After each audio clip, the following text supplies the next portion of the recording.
आम आदमी पार्टी ने नुकसान को कम करने के लिए सांसदों की सदस्यता रद्द कराने की कोशिश जरूर की थी, लेकिन कोशिश असफल रही। वैसे जो कदम आम आदमी पार्टी ने अब जाकर उठाया, अगर स्वाति मालीवाल की बगावत के बाद ही एक्शन लिया होता तो मुश्किलें थोड़ी कम हो सकती थीं। और राघव चड्ढा के लिए भी सब कुछ इतना आसान नहीं होता। अगर कोई सांसद या विधायक अपनी पार्टी छोड़ देता है तो दल बदल कानून के तहत उसे अयोग्य ठहराया जा सकता है। लेकिन दो तिहाई सांसदों के अपनी पार्टी छोड़कर किसी अन्य पार्टी में शामिल होने की सहमति दे देने के बाद काम आसान हो जाता है। राघव चड्ढा ने सांसद बनने के 3 महीने बाद ही 5 अगस्त 2022 को राज्यसभा में एक प्राइवेट मेंबर बिल पेश किया था। राघव चड्ढा ने बिल में दल बदल कानून को और सख्त बनाने की मांग की थी। राघव चड्ढा चाहते थे वैध विभाजन के लिए 2/3 की जगह 3/4 बहुमत की जरूरत हो। प्रस्ताव यह भी था कि अगर कोई सांसद या विधायक चुनाव जीतने के बाद अपनी पार्टी बदलता है तो 6 साल तक उसके चुनाव लड़ने पर भी पाबंदी लागू हो। फर्ज कीजिए राघव चड्ढा का बिल पास होकर कानून बन जाता तो आज उनके लिए चीज़ें कितनी मुश्किल होतीं। राज्यसभा की ज़रूरत है भी। सवालों से भरा है इतिहास। 2022 में ही कांग्रेस सांसद मनीष तिवारी ने न्यूज़ एजेंसी ANI से बातचीत में कहा था, जहां तक मेरी राय है, जिन उद्देश्यों को लेकर राज्यसभा का गठन हुआ था, राज्यसभा उन उद्देश्यों को पूरा नहीं कर रही है। राज्यसभा एक तरीके की पार्किंग वाली जगह बन गई है।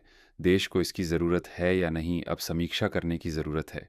सोशल मीडिया पर अपनी राय रखते हुए मनीष तिवारी ने कहा था, कई दशकों से अब राज्यसभा अपने गठन के प्रमुख उद्देश्य को पूरा करने में विफल रही है, यानी केंद्र के मुकाबले राज्यों के अधिकारों की पैरवी करना।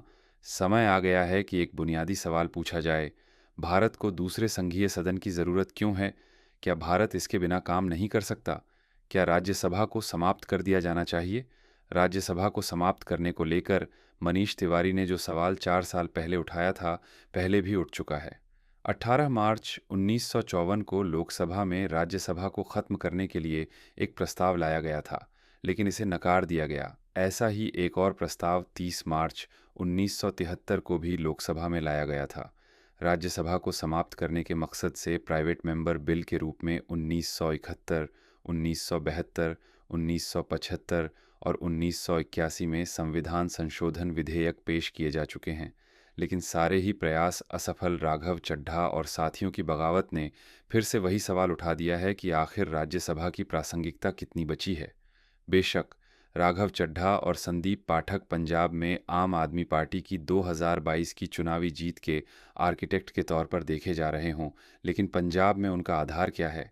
2020 के दिल्ली चुनाव में आम आदमी पार्टी की लहर में राघव चड्ढा विधायक भी बन गए थे।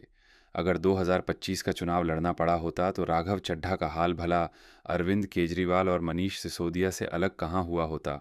अरविंद केजरीवाल और मनीष सिसोदिया दोनों ही चुनाव हार गए थे।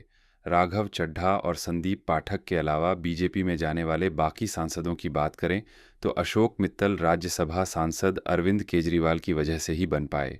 राज्यसभा में आम आदमी पार्टी के डिप्टी लीडर भी उसी वजह से बने थे।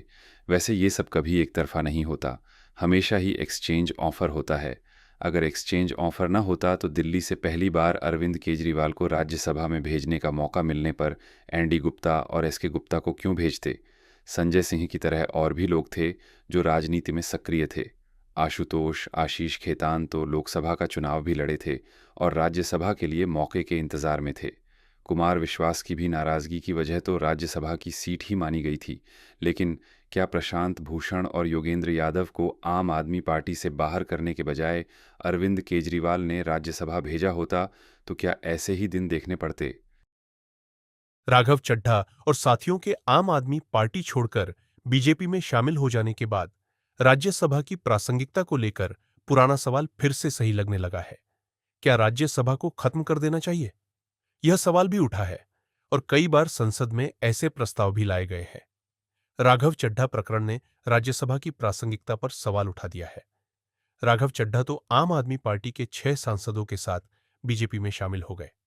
सभापति ने आम आदमी पार्टी के टूटे हुए हिस्से के बीजेपी में विलय को मान्यता भी दे दी है और उसके साथ ही आम आदमी पार्टी की तरफ से अपने सांसदों की सदस्यता रद्द कराने की कोशिश भी नाकाम हो चुकी है।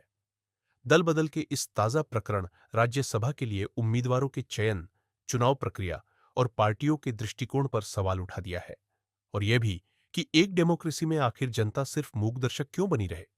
ऐसे मामलों में दूध के धुल तो लोकसभा सांसद भी नहीं है, वहां भी खूब दलबदल हुआ है। लेकिन जनादेश की तलवार लोकसभा के हर सांसद पर लटकती है। उसे पता है कि वह जो भी कर ले, आखिरी कसौटी जनता ही है। चुनाव में उसी का सामना करना पड्डी दिहेगा। ऐसे में लोकसभा सदस्य और राजनीतिक दल फूंक फूंक कर कदम रखते हैं।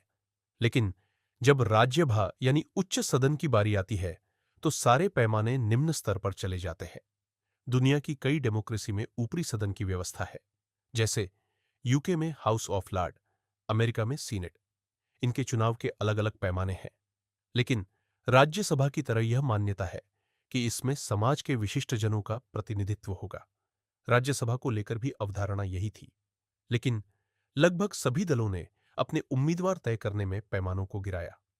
आम आदमी पार्टी के जिन 7 सांसदों ने पार्टी छोड़ दचकर बीजेपी ज्वाइन की है, उनके बारे में भी यही कहा जा रहा है कि इनको राज्यसभा में भेजते समय अरविंद केजरीवाल ने मनमानी की, एक कॉरपोरेट की तरह फैसला लिया।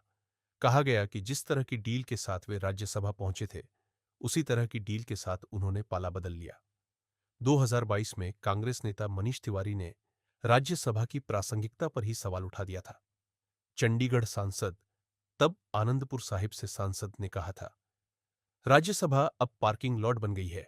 और राघव चड्ढा का मामला एक बार फिर ऐसी ही दलीलों को आगे बढ़ा रहा है। 7 साल पहले टीडीपी में हुई थी एएपी जैसी बगावत। एएपी नेता अरविंद केजरीवाल की ही तरह 7 साल पहले टीडीपी नेता चंद्रबाबू नायडू के साथ भी बिल्कुल ऐसा ही वाकया हुआ था। 2019 के आम चुनाव से पहले टीडीपी ने एनडीए से नाता तोड़ लिया था। तब राज्यसभा में टीडीपी के 6 सांसद थे। उनमें से 4 ने बगावत की और YS Chowdhary, TG Venkatesh, CM Ramesh और मोहन राव बीजेपी में शामिल हो गए। विधानसभा चुनाव हार जाने के बाद चंद्रबाबू नायडू सत्ता से बेदखल हो गए।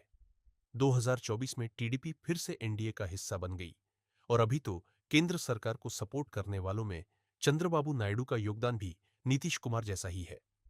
राघव चड्ढा और साथियों की टीम ने भी बीजेपी में शामिल होने के लिए बिल्कुल वही तरीका अपनाया है जो टीडीपी सांसदों ने अपनाया था। अरविंद केजरीवाल के हाथ से भी डोर वैसे ही छूटी है जैसे 7 साल पहले चंद्रबाबू नायडू के साथ से छूटी थी। और दूसरी छोर पर तब भी अभी की तरह भारतीय जनता पार्टी ही थी